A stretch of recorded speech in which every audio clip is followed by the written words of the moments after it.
2:10-15 এরকম দিকে লাগবে আর কি। আচ্ছা, কীভাবে টের পাইছেন আপনারা?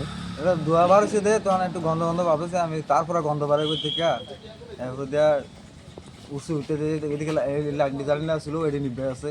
তখন আমার সন্দেহ হয়েছে যে এটা যে কোনো কারেন্টের ইয়াতে মনে হয়। তারপরে ট্রান্সমিটারের লাইনটা সিগারেটের পিছনে গায়ে দিয়ে ধোয়া বাড়িতে। আপনি কি আছিলেন এই আমি এটার গাড়ি নাচ গাড়ি কিসের শোরুম এটা? বাবার শুরু বাজার শোরুম বাইকের না? কেমন ক্ষয়ক্ষতি হইব? পিছনে তো প্রায় মনে করেন 200-300 বাইক খায়, অল্প কিরকম আসছিল এটা আমি আর সঠিক করতে পারি না। ফায়ার সার্ভিস আইছিল? কয়টা আইছিল ফায়ার সার্ভিস? প্রথম 2টা আছে, তারা নিয়ন্ত্রণ করতে না পারেন, এরপরে আরো 2-3টা আনছে, 5টা মতো আইয়া। টোটাল 5টা গাড়ি? আচ্ছা আচ্ছা আচ্ছা।